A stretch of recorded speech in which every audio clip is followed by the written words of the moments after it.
ఉంటే బ్రతకడం కష్టం. నీకు చాలా సార్లు చెప్పాను నువ్వు ఎక్కువ పని చేయకుండా రెస్ట్ తీసుకో అని, కానీ నువ్వు కూతురు ఆనందం అని చెప్పి నీ ఆరోగ్యం పాడు చేసుకున్నావు. ఇలా అయితే బ్రతకడం కష్టం అయ్యా. నా కూతురి ఆనందం కంటే నాకు ఏది ముఖ్యం కాదు. తనని ఆనందంగా ఉంచడంలోనే నేను ఆనందంగా ఉంటాను. నాన్న త్వరగా రా నాన్న, నాకు బాగా ఆకలిస్తుంది. తొందరగా ఇంటికి వెళ్ళిపోదాం. ఉదయం పల్లె డాక్టర్, నేను చూసుకుంటాను. నాన్న నాకు బాగా ఆకలిసినప్పుడు ఆ ఆకలి తెలియకుండా ఒక పాట పాడతారు కదా, పాడండి నాన్న.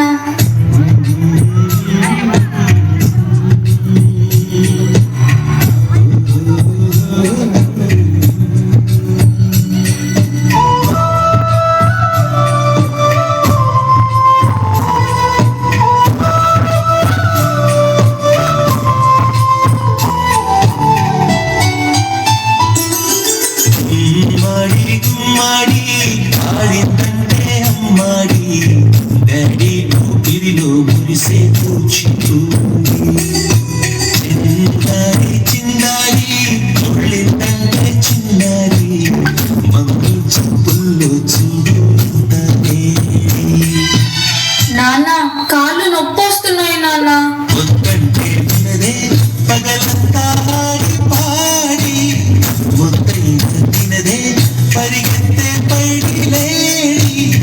చిలకల్లే చెవిలో ఎన్నో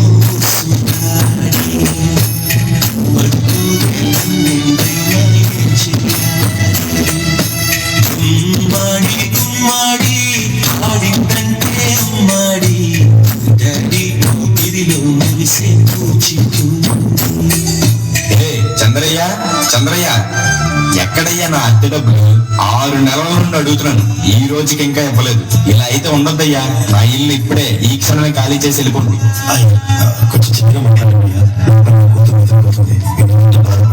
ఎలాగైనా నా రోజులు డబ్బు కట్టేస్తానయ్యా. ఏంటి చిన్నగా మాట్లాడాలా? అద్దె కట్టడం చేత కాదు కానీ కూతురు ముందు పరువు కావాల్సి వచ్చిందా? రేపటి కల్లా నా అద్దె డబ్బులు నాకు ఇవ్వకపోతే ఇంట్లో ఒక్క సామాను కూడా ఉండేవు. ఏమైంది నాన్న? ఏం లేదు, నేను మొత్తం విన్నాను నాన్న, నువ్వేం బాధపడకు నాన్న. నేను బాగా చదువుకొని ఒక మంచి ఉద్యోగం చేస్తాను. మనమే ఒక మంచి ఇల్లు కట్టుకొని ఆనందంగా ఉందాం. అప్పుడు ఎవరికి డబ్బులు ఇవ్వాల్సిన అవసరం లేదు కదా. నువ్వేం బాధపడకు నాన్న. ఎన్నెన్నో ఆశలతో పెంచాను మా గుండెల్లో.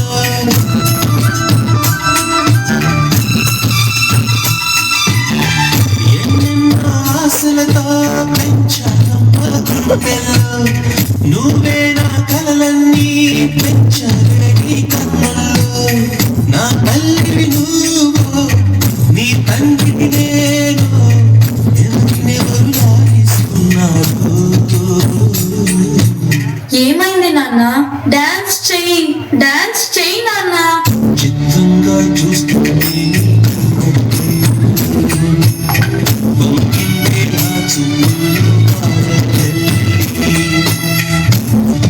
నాన్న రేపు నాకు ఢిల్లీలో ఇంటర్వ్యూ ఉంది.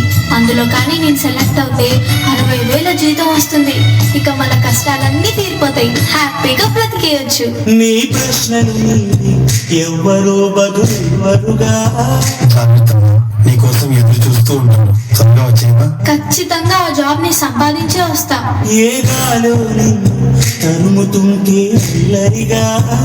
మరి నేను వెళ్ళొస్తాను నాన్న, నువ్వు జాగ్రత్తగా ఉండు. ఆగాలో లేదు తెలియదంటే చెల్లరుగా. ఈ జాబ్ నాకు చాలా అవసరం. మా నాన్న నా కోసం ఎంతో కష్టపడ్డాడు. మా నాన్నని హ్యాపీగా ఉంచాలంటే ఈ జాబ్ నాకు రావాలి. బతుకంటే పడి చదువా, అనుకుంటే అతి సులువా. నా బంగారు తల్లి, నేను పని చేయట్లేదు, డబ్బులకి ఇబ్బంది పడుతున్నానని తను జాబ్ చేస్తానని ఇంటర్వ్యూకి వెళ్ళింది. సర్లే, ఇంకా ఎన్ని రోజులు బ్రతుకుతామో కూడా తెలియదు. తనకి జాబ్ వస్తే తనే హ్యాపీగా ఉంటుంది. నా పాపకి జాబ్ వస్తుంది. దేవుడు ఉన్నాడు, జాబ్ ఖచ్చితంగా వస్తుంది. నీకు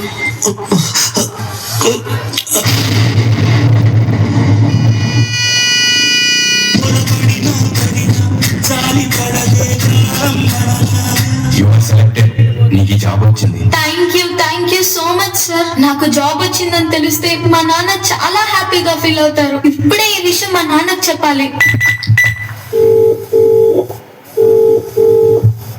ఏంటి నాన్న ఫోన్ లిఫ్ట్ చేయట్లేదు? సరేలే, డైరెక్ట్ గా వెళ్ళి సర్ప్రైజ్ చేద్దాం. ఆయన హ్యాపీగా ఫీల్ అవ్వటం నేను కల్లారా చూడాలి. ఒక నిమిషం ఆగిపోలేను వచ్చేనా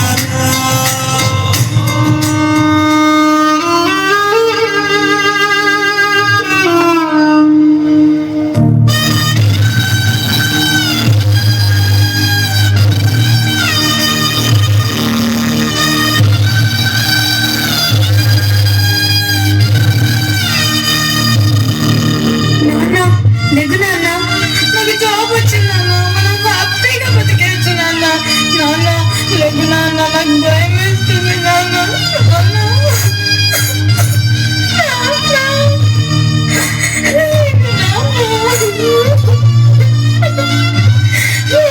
ప్లీజ్ నాన్న, లెగెత్తి చూడు నాన్న. అందులో కానీ నేను సెలెక్ట్ అయితే 60,000 జీతం వస్తుంది. ఇక మన కష్టాలన్నీ తీరిపోతాయి.